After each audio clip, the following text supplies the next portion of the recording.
All right, guys. So, how are we doing today? Happy Wednesday, hump day. Thought I'd go live for a little bit. I have some free time to talk a little bit about the USMNT Ecuador friendly, which is on Friday, and just a little bit about how I think we should line up, and then also what we can expect from Ecuador, because I think this will be the tougher of the two matchups. We have Australia next Tuesday as well. Both good teams, both good matchups before we get into a World Cup. Ecuador, I think, is going to be very interesting, specifically because they are a very strong defensive team. And one of the big weaknesses of our team has been struggling to break down a low block. Not that Ecuador is necessarily going to sit in the low block, but they are defensively very, very, very solid. And so that's going to be an interesting matchup to us. And specifically, before we get into Ecuador, I wanted to talk a little bit about how I think we should line up. And then you guys can give me your thoughts on what you think, but based on the roster that is available. What up, Pete? On my lunch break, says Kevin Polite. Nice, nice. Good for you. Did I see Germany finally called up Brown? Yeah, we really missed the boat on Nathaniel Brown. Both Berhalter and Pochettino missed the boat. I'm not saying he would have picked us, but we didn't even really try to recruit him at all. And I wish that was not the case. Polite says Hincapié has not been playing much for Arsenal, could be rusty. Well, Hincapié is not there. He's actually injured, so he's not in this roster. But there's, guys like, there's a bunch of guys that we have to be worried about from Ecuador. We'll talk about Ecuador in just a bit, particularly defensively, right? There's a lot of good players defensively. James hitting the nail on the head here. In CONMEBOL World Cup qualifying, Ecuador only conceded 5 goals in 18 games. Yeah, if you look at some of the players that they have too, Willian Pacho is a PSG player, right? Pervis Estupinan, this is, Milan's left back, right? They've got a lot of good players. Even Felix Torres, their other center back, plays for Corinthians and is a very, very good defender, right? Not to mention even Alan Franco is a good player. Kendry Paez, these are all excellent players. Up top, they're a little weak. They're missing João Plata. They're missing Hincapié. Those are big misses. They're missing 1 or 2 other players that I think we kind of have to be aware of. Caicedo is missing, so obviously that's a good thing for us, but also not a good thing because we're not really going to be tested with their full roster. Then again, this is not a full roster for us either. We're missing a few players. Serginho Dest is not there. Tyler Adams is not there. Ricardo Pepi is not there. Other than that, I'd say it's a fairly full roster. A-Rob will be on a minutes restriction. Can't wait for Poch to start Roldan and Miles over Tessman and McKenzie. Yeah. We'll see what he does. I don't know why Roldan is in this roster, especially in 2025. Nobody knows that. It doesn't make any sense. There are even Seattle fans that are questioning this one. But, it's Poch, and he always has at least a couple baffling selections in every roster. Mic check. Is the mic working? You guys let me know. It seems that the mic is working fine. Can you guys hear it? Seems like it's working. Because he beat Messi. Yeah, in a cup final. No one can. That doesn't mean anything. That means literally nothing. Peter Griffin. Stray catnip. Let's see if Pete follows the media narrative and puts McKennie in starting lineup. It's great. I think it's interesting that you're accusing me of following the media narrative when pretty much my entire YouTube career I've said almost the exact opposite of what the media says. But it's okay, Stray catnip. You're new to the trolling game. You'll get better at it over time. Keep trying. I think just scoring on this well-organized Ecuador team will be impressive. Yeah, I agree. Are you surprised Cole Campbell has been poor in the Under-20 World Cup? I'm surprised he's been this poor. He's been poor, even for Dortmund. He hasn't really broken into their first team. To be honest, didn't do much with their Under-23s either, right? But, to be this poor in an Under-20 World Cup is probably not great. Would I prefer Obed Vargas over Roldan? 100%. Unfortunately, Obed Vargas chose Mexico. But there's lots of players not named Obed Vargas that we should have brought over Christian Roldan. Look, I'm no Yunus Musa fan, but he should have been there. Tyler Adams is out having his, Giovanni Reyna, if he wasn't injured, would be better than Roldan. To be honest, I'd probably take Sebastian Berhalter over Roldan. I would. Luca Della Torre over Roldan all day, every day. So it's not even just an anti-MLS thing. There are guys in MLS that should be there over Christian Roldan. Heck, Danny Edelman from the Red Bulls should be there over Roldan. Take Brian Gutierrez from the Fire there over Roldan. What happened with Scally? Did he become the John Brooks under Pochettino? Yes, Scally is not here. We don't know why. There's rumors of golf cart incident, but we're not really sure, right? For whatever reason, Poch doesn't like Scally. I don't think Scally is going to the World Cup. But let's get into my projected, what should be the starting lineup here. Now, the main thing that I really want to see from, this team and from Poch is there's no point in trying a back three against Japan with the B team and then going back to a 4-2-3-1 with the senior team, right? That a little experiment, is fine if you're doing it with the B team, but it really suits our senior team as well, right? McKenzie and Richards both play in back threes for Crystal Palace and Toulouse, respectively. Noah Kai Banks, who is on the fringes of this roster and now getting minutes for Augsburg, also plays in a back three. And some people will say, look, Pete, you don't want to have have an extra one of our weakest position on the field. That is a very nearsighted way of looking at it, right?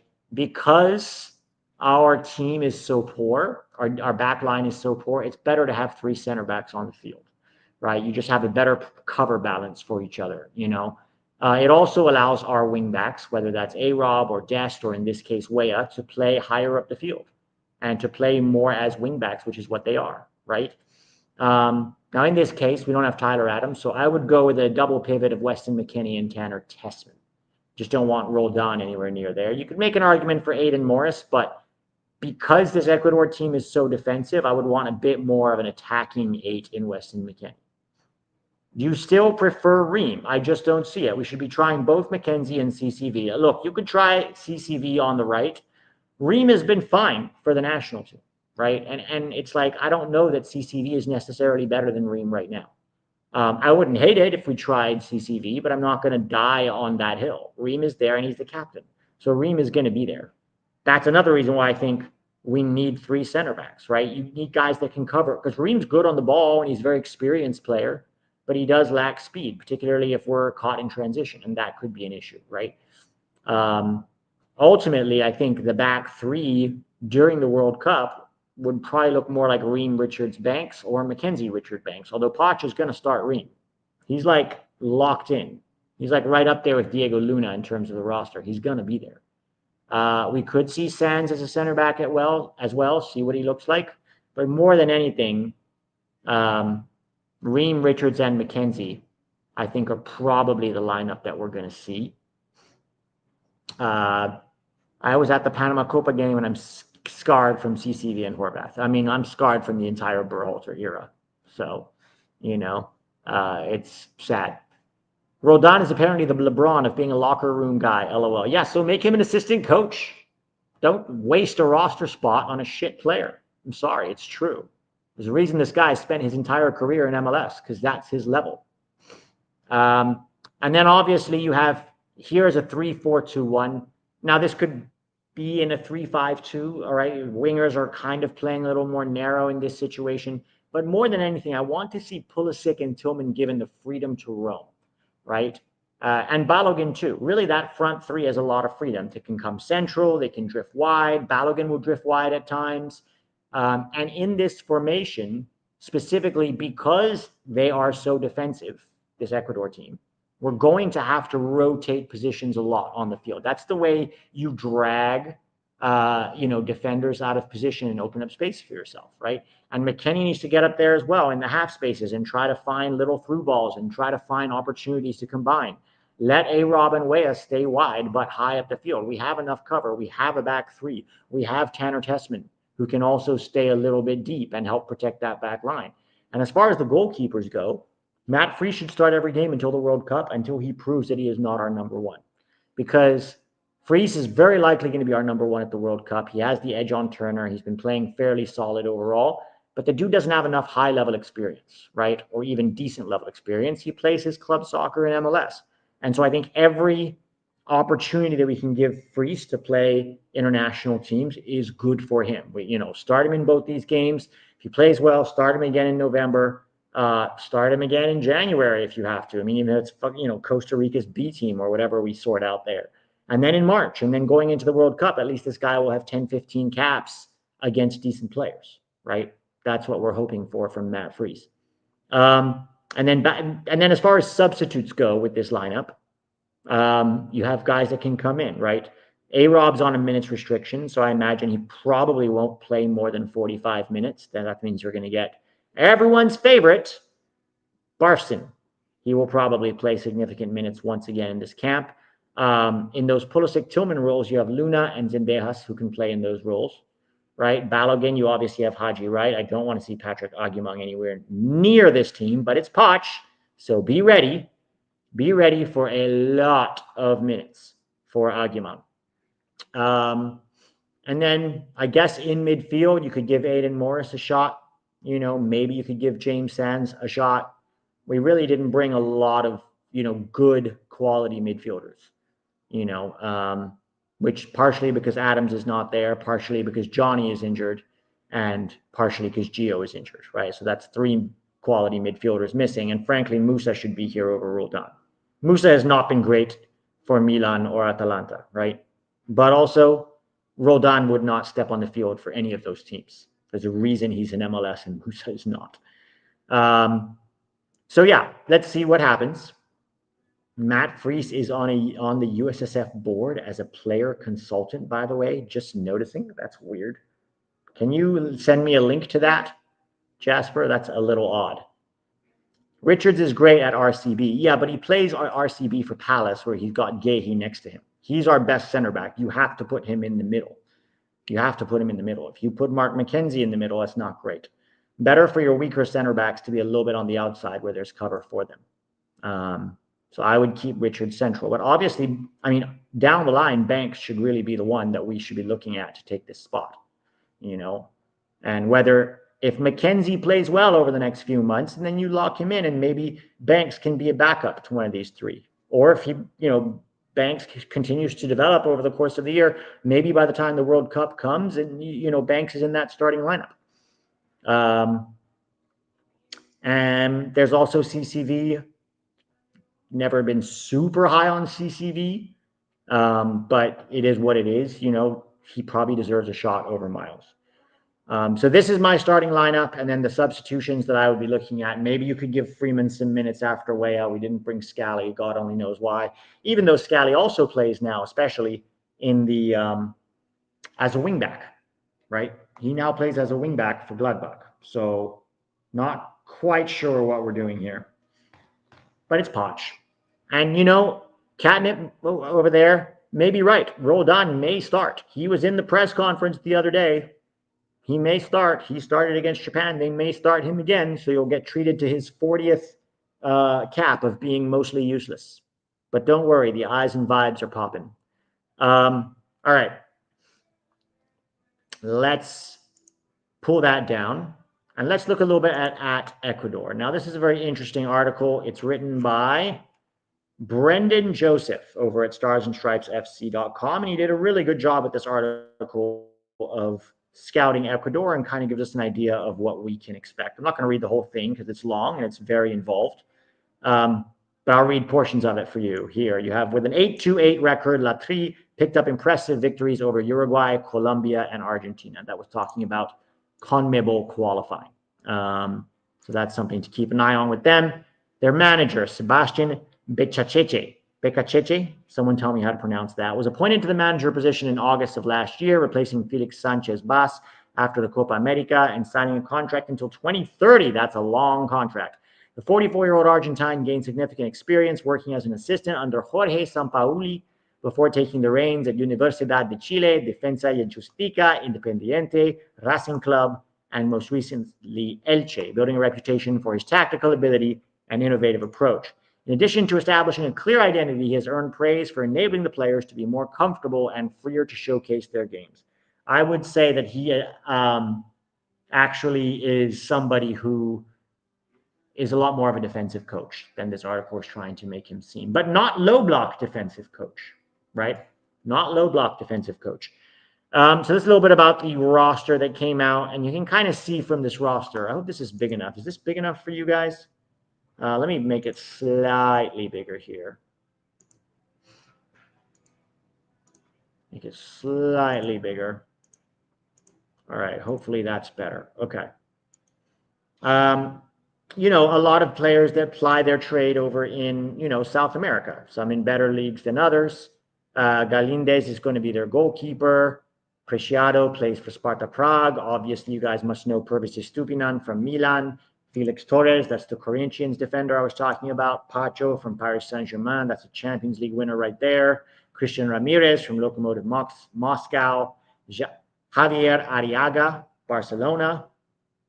Joel Ordonez, Club Brugge, Lens. Now you go into midfield, you've got, not super high level players. John Yeboah plays for Venezia, Kendry Paez for Strasbourg, Daniel Castillo for Midtjylland, Darwin Goaga, Independiente Valle. Like, there's nobody in this midfield outside of Kendry Paez who plays in the top 5 league, right?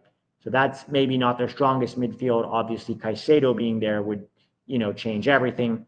Enner Valencia is 36 years old next month, and he's still their starting striker. And he's still doing a decent job for them. But this isn't exactly a world-class Ecuador team. They've been very well drilled and very good.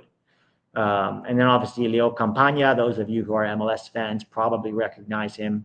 So lately, Becca Cheche deploys a 4-2-3-1 formation, but will shift throughout the match and seeks to play a balanced game with a particular focus on a stout and stingy defensive structure. The strict technician demands physical fitness so that his players can push, expecting to win the ball back at the exact moment at the place it was lost. And when I say they're not going to necessarily play a low block, that's what I mean, right? They're not just sit back. They press and they harry and harass.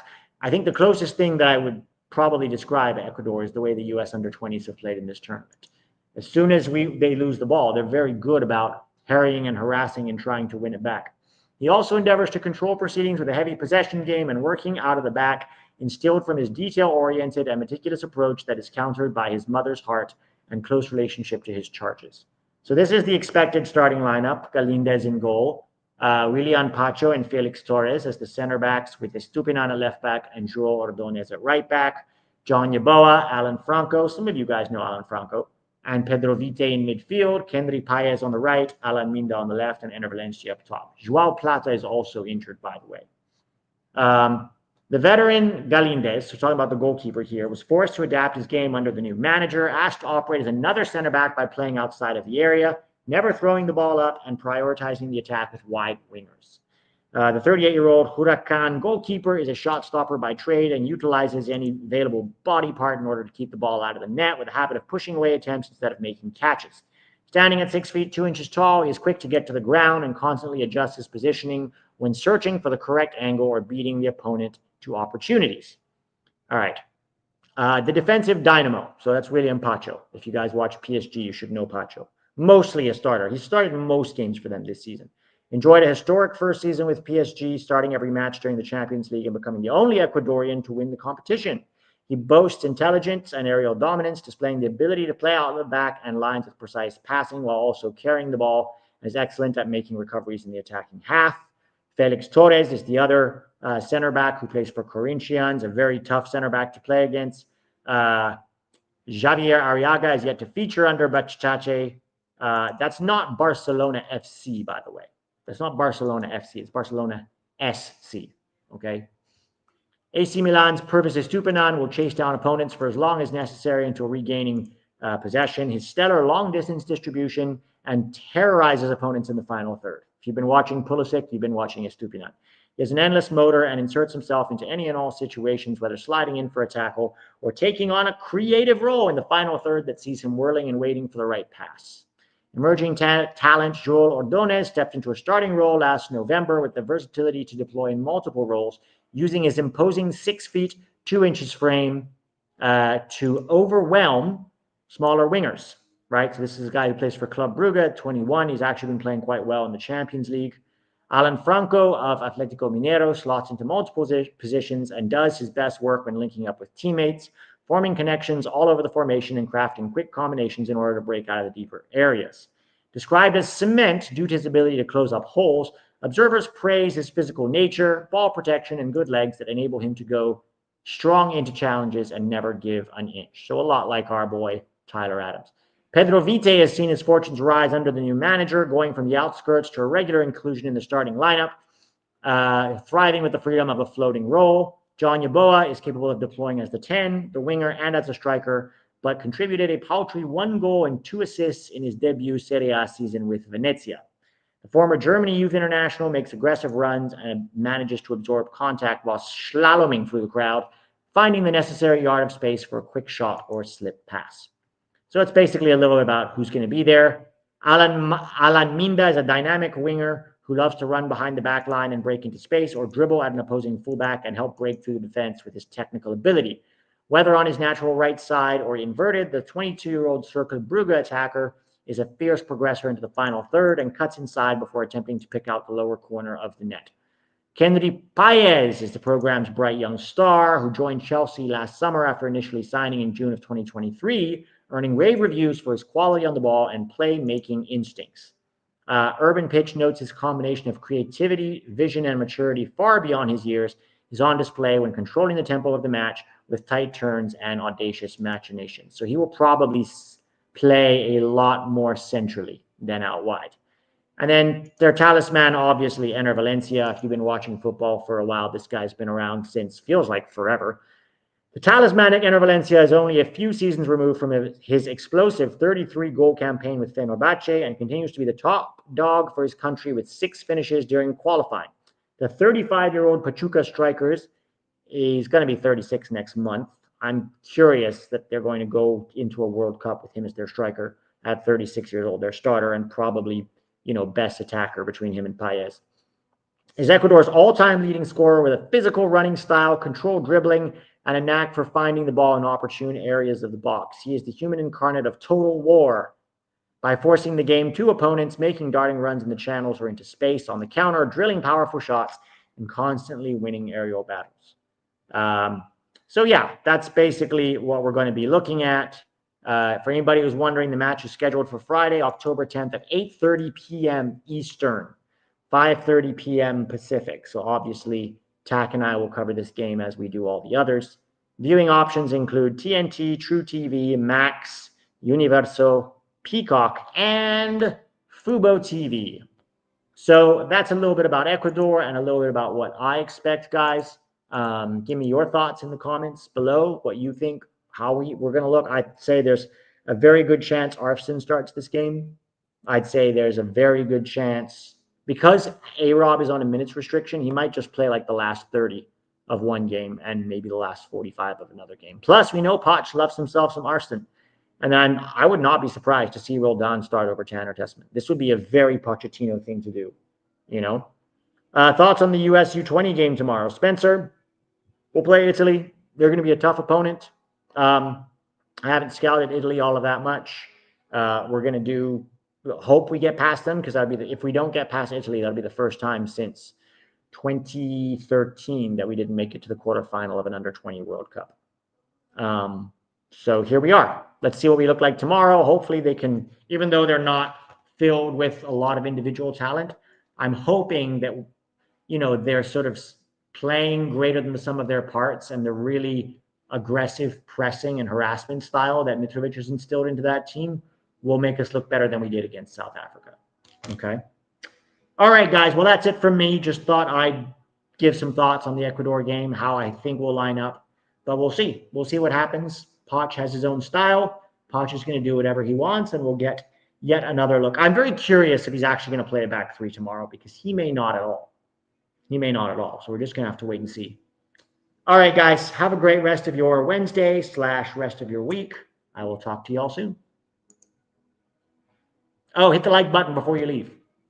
And subscribe if you're new. Oh, and check out the Patreon. This link is in the description.